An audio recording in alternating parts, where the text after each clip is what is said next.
Halo guys, balik lagi bersama gue di Seka Channel. Di video kali ini gue akan ngelanjutin ringkasan cerita seri Gensoki volume 15 part 2. Kalian bisa lihat part satunya di link yang ada di deskripsi. Chapter 4, di saat yang sama. Ketika Duran hendak meninggalkan desa dan menuju kastil, dirinya pun bertemu Reis yang muncul entah dari mana. Singkatnya waktu itu Reis mengeluh mengenai Duran yang berkhianat karena tidak mengikuti perintahnya. Namun Duran berkata bahwa Luciuslah yang datang lebih dulu kepada dirinya dibanding Reis. Reis pun tidak ingin mempermasalahkan lebih lanjut hal yang telah terjadi, namun dirinya meminta Duran mengembalikan pedang Lucius kepadanya. Sebagai gantinya, Reis akan memberikan sejumlah pedang sihir lain miliknya. Reis pun berkata dirinya akan mengikuti Rio untuk mengamati mereka. Setelah Reis pergi, saat itulah Duran berkata bahwa tindakan Reis lebih mencurigakan setelah pemanggilan hero terjadi. Di saat yang sama setelah Aisyah berhasil mengalahkan Reis, Celia pun kembali ke Rodania untuk mengetahui situasi dan informasi mengenai Christina dan Flora. Setelah itu Celia dan Aisyah pergi ke rumah batu dan menjelaskan mengenai penyusupan yang dilakukan Reis ke kantor restorasi, serta memberitahu yang lain mengenai hilangnya dua putri bersaudara tersebut. Di waktu yang sama di siang hari, Sylvie masih menemani Renji yang terbaring di kasur di kamar tamu kastil kerajaan. Tidak lama Elena pun masuk dan meminta Sylvie untuk beristirahat dan mengisi perutnya. Saat itu Elena menyuruh Sylvie untuk meninggalkan Renji, karena dirinya merasa kesal dengan tindakan gegabah Renji ketika ingin menyelamatkan Estelle. Namun Sylvie mengabaikan semua perkataan Elena sambil menyesali keputusannya yang hanya diam ketika Renji bertarung dengan Lucius.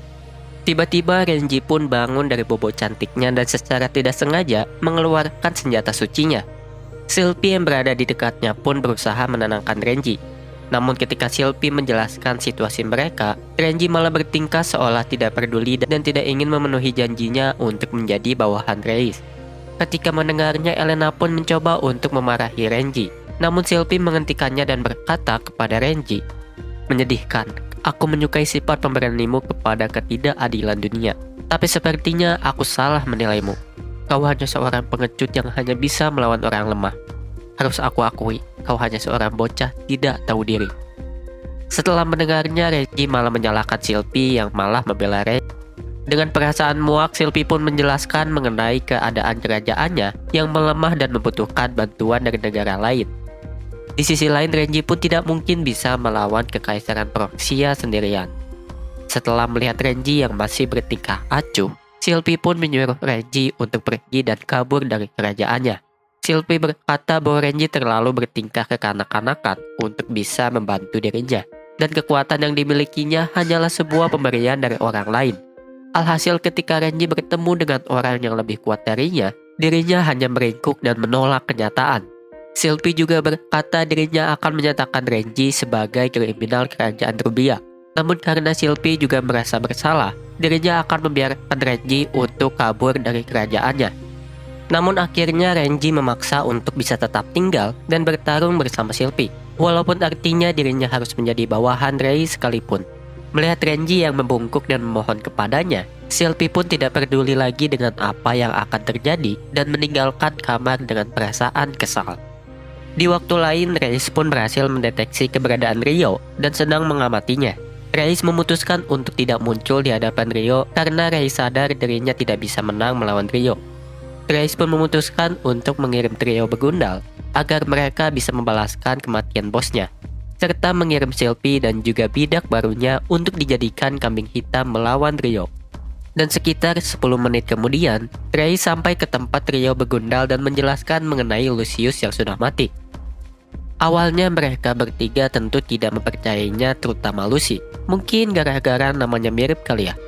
Akhirnya Reis pun menawarkan mereka kesempatan untuk membalaskan dendam mereka dengan menyediakan pertarungan dengan Rio. Chapter 5, Keberangkatan dan Pengejaran. Setelah memastikan kondisi Flora membaik, Rio pun mengemas keperluan mereka dan siap berangkat. Ketika Flora mengetahui bahwa dirinya akan dipangku dengan cara yang sama saat dirinya pingsan, Flora pun tersipu malu. Di saat yang sama, Christina juga menaiki punggung Rio dan mengkhawatirkan wangi badannya seperti sebelumnya. Ketika mereka mendekati sebuah kota perbatasan Rubia, Rio pun mendarat dan berjalan masuk ke gerbang kota. Ryo mengenalkan dirinya sebagai Haruto Amakawa kepada penjaga gerbang. Dirinya memperlihatkan emblem pemberian franchise sebagai tanda kerajaan Galar yang merupakan sekutu Rubia. Setelah mengidentifikasi identitas Ryo, penjaga gerbang pun menuntun Ryo, Christina, dan Flora masuk ke benteng. Namun setelah Ryo masuk, Reis pun muncul dan memperkenalkan dirinya sebagai Jian Banner, orang yang menjadi penasehat Putri Sylvie kepada penjaga yang tersisa. Tidak lama Ryo, Christina, dan Flora pun bertemu dengan bangsawan yang bernama Marco Tonteri. Ryo pun menjelaskan niatnya yang ingin memakai artefak komunikasi jarak jauh. Marco berkata jika pesan Ryo dikirim hari ini kemungkinan akan diterima dan balasan di keesokan harinya. Oleh karena itu Ryo diminta untuk beristirahat di kamar tamu bersama Christina dan Flora. Kira-kira beginilah pesan yang Ryo tulis. Yang mulia franchise, kedua orang penting ini sudah berada di penjagaanku dan sedang menuju ke tempat yang mulia. Salam kesatria kehormatan Haruto Amakawa. Setelah mengantar Ryo dan yang lain ke kamar tamu, Marco pun didatangi oleh Reis. Singkatnya, Reis menggunakan sihirnya untuk membuat Marco pingsan agar dirinya tidak bisa mengirim pesan ke Galar. Setelah itu, Reis pun pergi ke kastil kerajaan Rubia untuk bertemu Sylvie. Di ruang pertemuan kastil kerajaan Rubia, Reis mempertanyakan mengenai niatan Sylvie untuk mengalihkan aliansi kerajaan Rubia dengan Galar ke Proxia. Reis berkata dirinya memilih kerajaan Rubia karena Sylvie mempunyai hubungan pertemanan dengan Renji sebagai salah satu hero, dan kebetulan Proxia menginginkan kekuatan seorang hero. Oleh karena itu, Reis menggunakan Estelle sebagai sandera untuk menjebak Renji dan akan menjadikan Sylvie sebagai pemicu tindakan Renji. Reis pun menjelaskan keuntungan beraliansi dengan Proxia. Mereka akan mengerahkan pasukan Satria bersayap serta pasukan Demi Dragon jika Rubia mengalami konflik dengan kerajaan lain. Tentu saja Reis juga berjanji akan mengembalikan Estelle kepada Sylvie. Namun dirinya pun meminta Sylvie untuk mengurus seorang kesatria kehormatan Galar yang sedang singgah di kerajaan Rubia. Di tempat lain, awalnya Ryo, Christina, dan Flora berencana untuk menunggu balasan dari franchise. Namun mereka memutuskan untuk melanjutkan perjalanan agar tidak terlambat dari jadwal yang mereka rencanakan. Karena tidak ada informasi dari Marco hingga keesokan siang harinya. Namun anehnya, Ryo menyadari ekspresi para penjaga dan prajurit yang terlihat tegang. Dan tiba-tiba gerbang kota pun tertutup sebelum mereka berhasil keluar. Saat itulah Ryo mengeluarkan pedangnya untuk menahan serangan dari Lucy, Ven, dan Arein yang tiba-tiba mengepung Ryo. Namun Ryo pun menembakkan serangan jarak jauhnya bukan kepada si trio begundal, melainkan kepada Renji yang sedang mempersiapkan halberd miliknya di balik gedung untuk menyergap Ryo. Akhirnya Ryo pun mengidentifikasi Renji sebagai hero kelima karena penampilan jejepangannya serta senjata sucinya. Ryo pun menyuruh Christina dan Flora untuk saling merapalkan sihir pelindung selama 30 detik. Kemudian Ryo pun dengan cepat menyerang Lucy, Arein, dan Ven. Saat itulah Renji menyelinap dan mencoba menyerang Christina. Namun Ryo dengan cepat menahannya dan menghempaskan Renji dengan pedangnya. Setelah itu Ryo menyuruh Christina dan Flora untuk berlindung di bawah gerbang. Kemudian Ryo menanyakan identitas Renji sebagai hero dan berkata bahwa dirinya sedang membawa kedua putri kerajaan Beltram. Namun sebelum mendapat jawaban, Sylvie dan pasukan Griffinnya pun menembakkan sihir ke arah Ryo. Christina berteriak bahwa wanita itu adalah putri Sylvie dari kerajaan Rubia. Sesaat setelah itu, Renji pun melaju ke arah Ryo sambil berteriak mengayunkan halberd miliknya untuk mengeluarkan hembusan es. Namun Ryo berhasil menangkisnya dengan menembakkan hembusan angin yang membuat Renji kembali terhempas.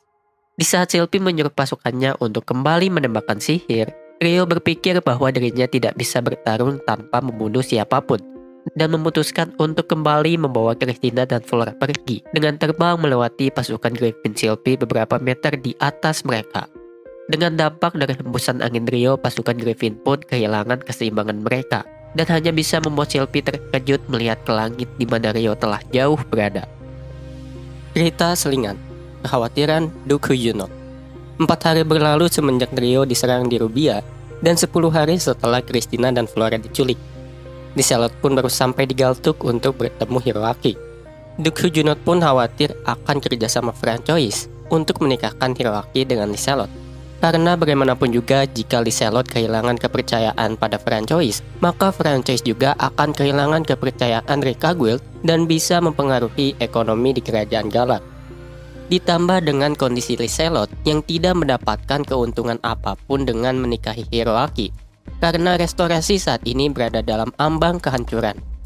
Bagaimanapun juga, Liselot merupakan seorang pedagang yang memilih untuk berkarir agar bisa mendapatkan hak kebebasan dalam pernikahan.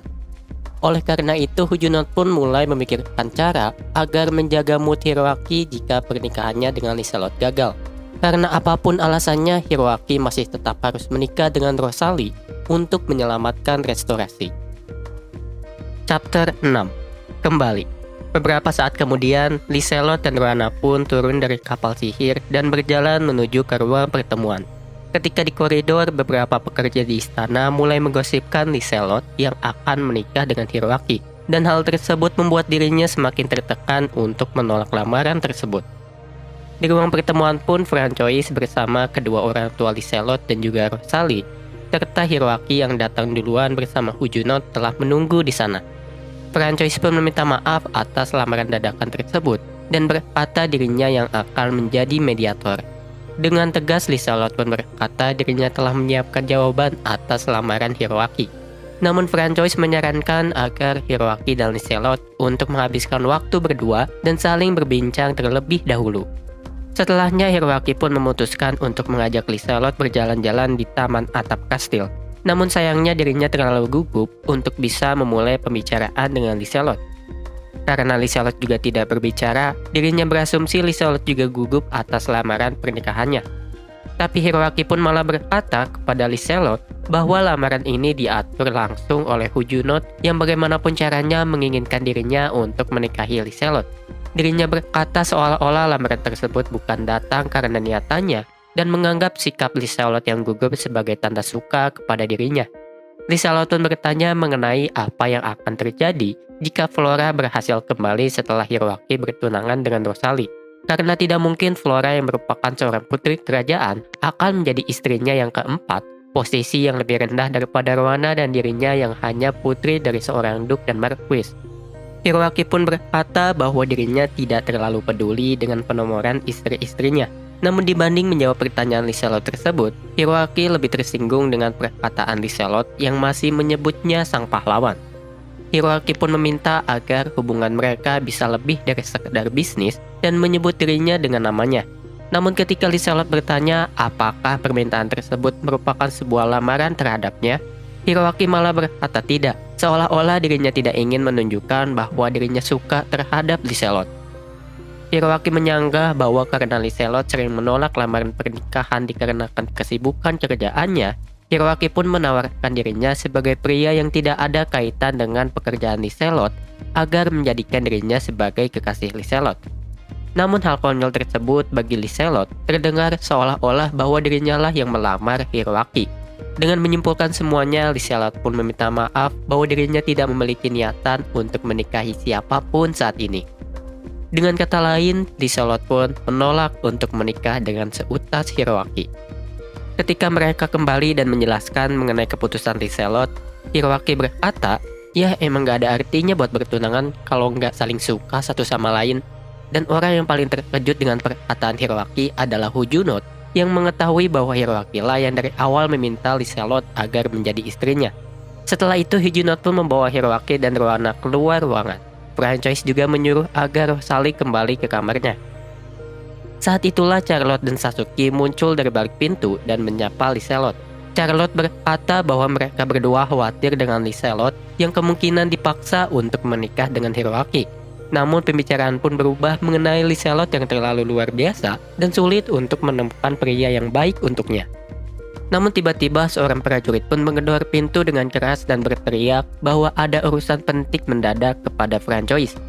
Prajurit itu berkata bahwa Haruto Amakawa meminta bertemu dengan Francois yang ditemani oleh kedua putri Beltram, Christina dan Flora. Di saat itulah Francois dan yang lain terkejut mendengarnya.